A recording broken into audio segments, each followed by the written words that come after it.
Bien-aimés dans le Seigneur, shalom. Grande est ma joie de vous savoir nombreux à l'écoute de notre radio Shalom Africa pour savourer le plein évangile. Aujourd'hui, je vous prie de bien vouloir vous lever pour écouter la parole de Dieu qui se trouve dans l'évangile selon saint Matthieu au chapitre 13 du 1er au 23e verset. Veuillez vous lever en guise de respect pour la parole. Nous lisons au nom de notre Seigneur Jésus-Christ.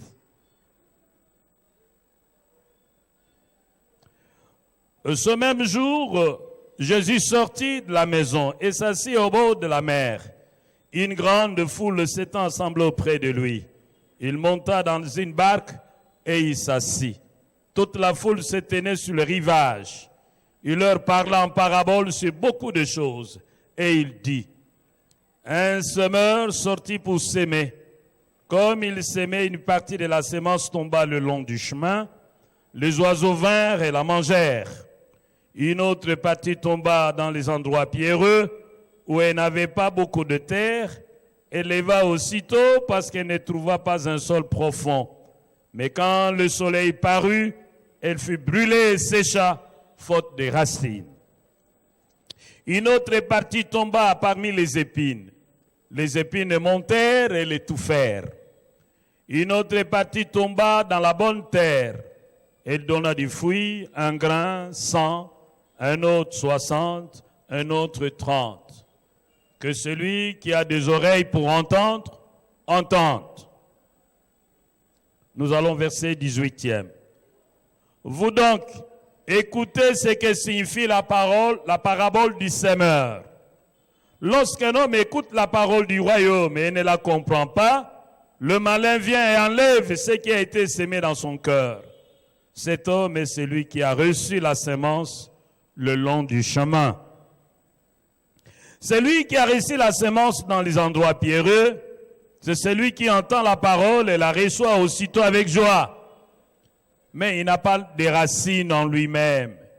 Il manque de persistance. Et dès que survient une tribulation ou une persécution à cause de la parole, il y trouve une occasion de chute. Celui qui a reçu la semence parmi les épines, c'est celui qui entend la parole, mais en qui le souci du siècle et la séduction des richesses étouffent cette parole et la rendent infructueuse. Celui qui a reçu la semence dans la bonne terre, c'est celui qui entend la parole et la comprend. Il porte du fruit, et un grain en donne 100, un autre 60, un autre 30.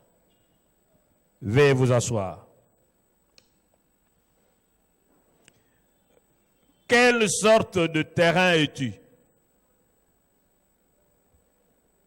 Tel est le thème de ce jour. Bien-aimé, une parabole est une présentation imagée d'une vérité spirituelle profonde. La parabole du semeur est la première de 7 paraboles de Jésus reprises par l'évangéliste Matthieu. Cette parabole se trouve dans les évangiles synoptiques, c'est-à-dire respectivement dans Matthieu 13, 1 à 23, Marc 4, 1 à 20, Luc 8, 4 à 15. Le fait qu'elle se retrouve dans les synoptiques et occupe la première place parmi les paraboles reprises par Matthieu montre toute son importance. Dans cette parabole, Jésus montre la manière dont nous recevons la parole de Dieu et les conséquences qui en découlent. Bien-aimés, Dieu nous donne sa parole, notamment pour nous régénérer et nous transformer à l'image de son Fils, mais aussi pour transformer la société qui nous porte et les structures où nous sommes engagés. L'apôtre Pierre, dans sa première lettre, au chapitre 1er, verset 23, nous dit, je cite, « vous avez été régénérés, non par une sémence corruptible, mais par une sémence incorruptible, par la parole vivante et permanente de Dieu. Et dans Jean 17, 21, Jésus dit que Dieu nous sanctifie par sa parole, car sa parole est la vérité.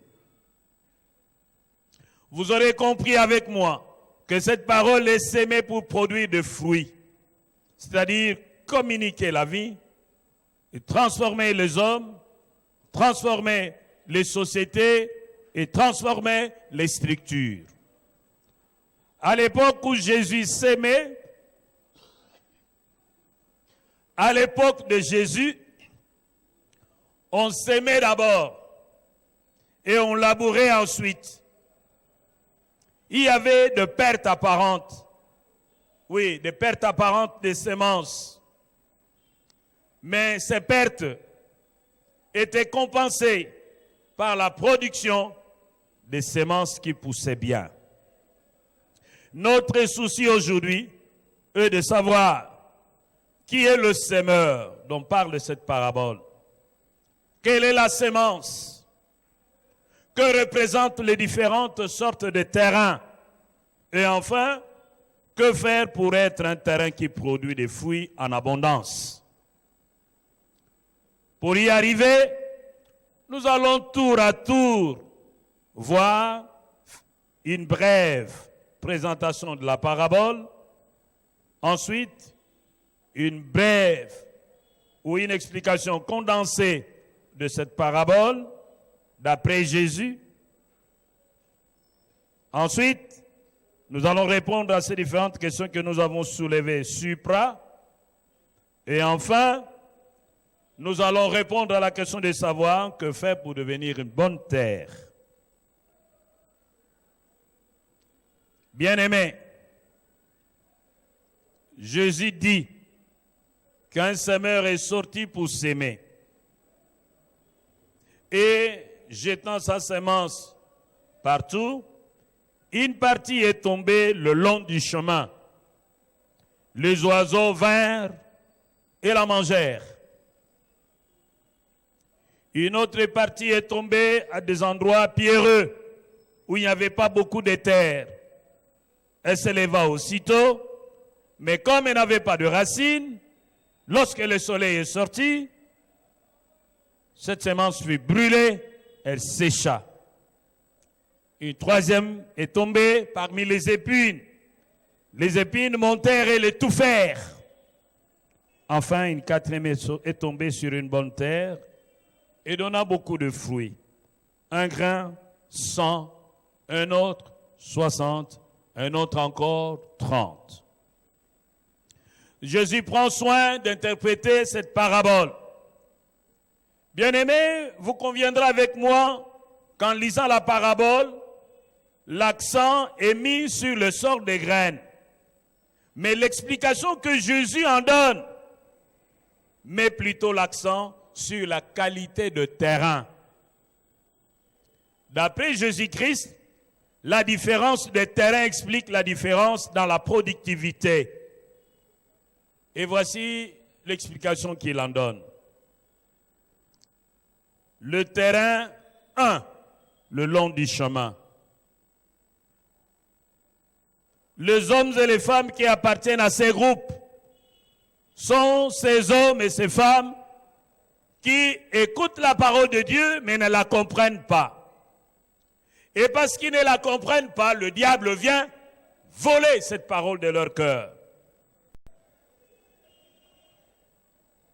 Donc, les membres de ce premier groupe, leur intelligence n'est pas affectée par la parole de Dieu, leurs sentiments ne sont pas affectés par la parole de Dieu, et leur volonté n'est pas non plus affectée par la parole de Dieu. Il y a un deuxième groupe que nous appelons les terrains pierreux. Ce groupe représente les hommes et les femmes qui reçoivent la parole de Dieu avec joie. Cette parole pousse, mais n'a pas de racines. et devant les difficultés de la vie, ces gens abandonnent facilement la parole. Ces gens croient pour un temps et ils ne sont pas persévérants. Vous aurez compris que leur intelligence a été touchée, mais d'une manière superficielle. Leurs sentiments ont été bouleversés. C'est pourquoi on nous dit qu'ils reçoivent la parole avec joie. Quant à leur volonté, elle est vacillante et n'est pas totalement engagée. C'est ce qui explique le fait qu'ils croient pour un temps et abandonnent quand la difficulté arrive. Le troisième terrain, le terrain épineux, représente les hommes et les femmes qui reçoivent la parole de Dieu. Mais cette parole est étouffée par les soucis du siècle et la séduction des richesses. Dans ce groupe, ces hommes écoutent la parole de Dieu, l'apprécient, la comprennent même, mais refusent de la mettre en pratique parce qu'ils estiment que cette parole les gêne dans leur quête pour le bien-être et le plus avoir. Ils ne veulent pas mettre la parole de Dieu en pratique parce qu'ils trouvent que cette parole les gêne dans leur recherche de richesse et de la satisfaction de besoins de la vie courante. Leur intelligence est affectée, leurs sentiments également, mais leur volonté n'est pas engagée. Par contre, la bonne terre, c'est celle où les hommes et les femmes qui représentent les hommes et les femmes qui sont bouleversés sur le plan de la raison, sur le plan de l'intelligence par l'évangile. Ils comprennent le message. Ils sont bouleversés, entièrement conquis sur le plan des sentiments. Ils aiment ce message. Ils sont complètement subjugués par ce message au niveau de la volonté et ils le mettent en pratique. Conséquence, on voit le fruit de transformation dans leur vie. Eux-mêmes sont transformés et deviennent également des instruments de transformation. Eux-mêmes sont changés par cette parole et deviennent également des instruments de changement dans les vies des autres, dans leur milieu et dans les structures qui les portent. Répondons aux questions que nous avons soulevées au départ. Qui est le semeur? C'est Dieu et tous ceux qui proclament l'Évangile. Quelle est la sémence? La sémence représente quoi? La sémence ne représente pas autre chose que la parole de Dieu. Et le terrain? Le terrain représente le cœur des hommes qui reçoivent la parole. Le fruit, qu'en est-il de fruits? Il s'agit de fruits dignes de la repentance, c'est-à-dire un changement de vie, un changement de comportement, un changement de mentalité. Bien-aimés, la parole de Dieu a une puissance sui generis. Notre attitude vis-à-vis de la parole de Dieu détermine le genre de terrain que nous sommes. La manière dont la parole de Dieu nous affecte révèle quel type de terrain nous sommes. Si nous voulons que la parole de Dieu produise les fruits dans notre vie, il faut l'écouter.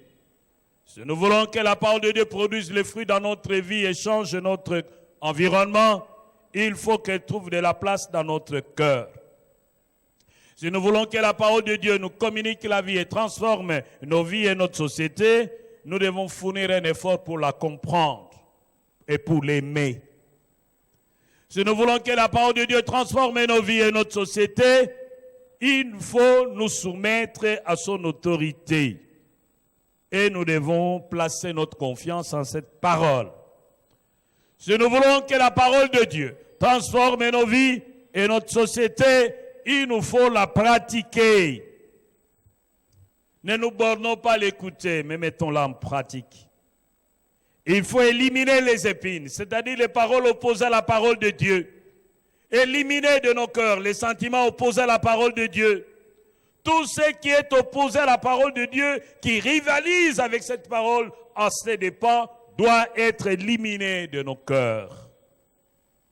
Ne confondons pas les paroles de développement personnel à la parole de Dieu, à l'évangile. Ne confondons pas la sagesse populaire à l'évangile. Ne confondons pas la sagesse de nos ancêtres à l'évangile. Il faut combattre la superficialité et la subjectivité. Nous devons approfondir la parole de Dieu. Nous devons bannir la superficialité et l'hyper-religiosité. Nous devons approfondir la parole de Dieu. Nous devons faire un effort pour une compréhension profonde et claire de la parole de Dieu. Pour que cette parole produise ses fruits dans nos vies, nous devons comprendre que son pouvoir de transformation s'inscrit dans le temps. Le changement s'inscrit dans le temps. Lorsque vous prenez une bouteille de Fanta, vous l'exposez au soleil, en un jour, en 2 jours, la bouteille de Fanta va garder sa couleur jaune. Il faut du temps. C'est après 2 mois, 3 mois que vous verrez que le jaune est complètement parti. Ainsi en est-il de la parole de Dieu.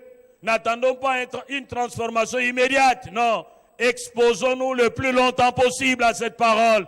Elle finira par nous transformer. Il faut éviter de faire de la poursuite des richesses une fin en soi. Une priorité jusqu'à sacrifier la parole de Dieu. Mon frère, ma soeur, ne sacrifie pas la parole de Dieu sur l'autel des richesses ou sur l'autel du pouvoir. Mon frère, ma soeur, tu dois faire attention pour ne pas ajouter foi à tout message. Il faut exercer ton discernement, car il y a aussi des doctrines de démons, comme cela est écrit dans 1 Timothée 4, versets 1 à 3.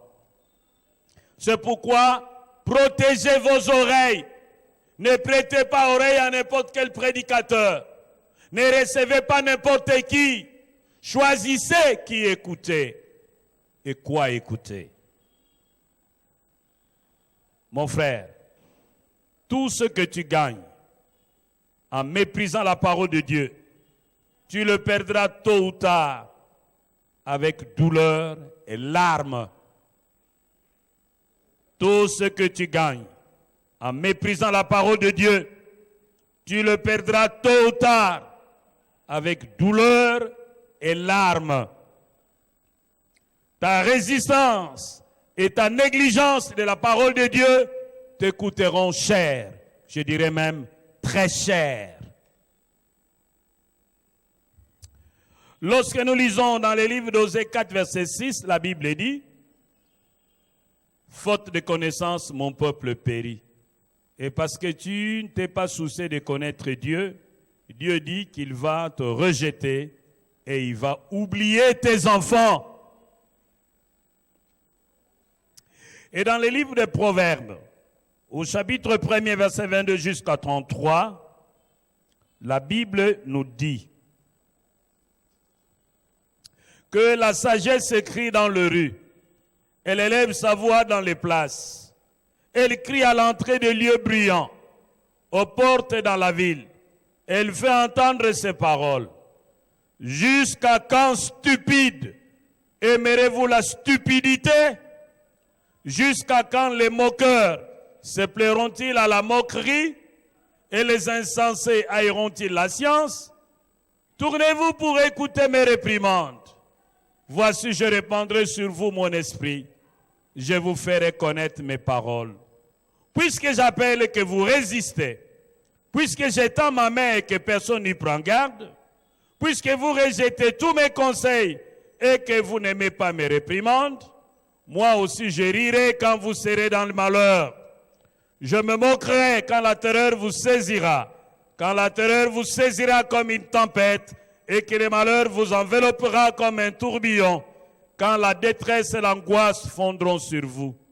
Alors ils m'appelleront et je ne répondrai pas. Ils me chercheront et ne me trouveront pas, parce qu'ils ont haï la science et qu'ils n'ont pas choisi la crainte de l'Éternel, parce qu'ils n'ont point aimé mes conseils et qu'ils ont dédaigné toutes mes réprimandes. Ils se nourriront du fruit de leur voix et ils se rassasieront de leurs propres conseils, car la résistance des stupides les tue et la sécurité des insensés les perd. Mais celui qui m'écoute reposera avec assurance. Il vivra tranquille et sans craindre aucun mal. C'est la parole de l'Éternel. Mon frère, tu dois écouter, tu dois connaître, tu dois aimer et tu dois pratiquer la parole de Dieu. Oui, en tout temps et en tout lieu. Il n'est pas bon de porter seulement la parole de Dieu dans la tête, de réciter la parole de Dieu de Genèse jusqu'en Apocalypse comme un perroquet. Faudrait-il encore que tu le comprennes, que tu le crois et que tu la pratiques pour que cette parole te transforme et te communique la vie qu'elle porte. Mon frère, ma soeur, tu dois comprendre que le changement se produit de l'intérieur et se manifeste à l'extérieur. Notre volonté est sollicitée pour qu'il y ait changement. Dans 1 Corinthiens 9, 24, 27, on nous invite à la discipline personnelle. Dans 2 Pierre chapitre 1, verset 3 à 7, on nous demande de fournir des efforts. Et dans Galates 5, verset 16, on nous demande d'obéir au Saint-Esprit. Mon frère, ma soeur, si tu veux que la parole de Dieu porte des fruits et des fruits qui demeurent dans ta vie, tu dois l'écouter. Tu dois la comprendre. Tu dois l'aimer. Tu dois la croire. Tu dois la mettre en pratique. Tu dois apprendre à distinguer la parole de Dieu de la sagesse populaire, des paroles des hommes, des philosophies des hommes, des paroles de développement personnel. Bien-aimé, quelle sorte de terre représentes-tu? Es-tu un chemin? Es-tu le terrain chemin? Es-tu le terrain pierreux? Es-tu le terrain épineux? Ou es-tu la bonne terre? Puisse le Seigneur vous aider à prendre une bonne décision aujourd'hui. Oui, je veux vraiment que vous compreniez que l'attitude de Dieu vis-à-vis de vous et de vos problèmes dépend de votre attitude vis-à-vis de lui et de sa parole. L'attitude de Dieu vis-à-vis de vous et de vos problèmes dépend de votre attitude vis-à-vis de Dieu et de sa parole. Que le Seigneur vous bénisse.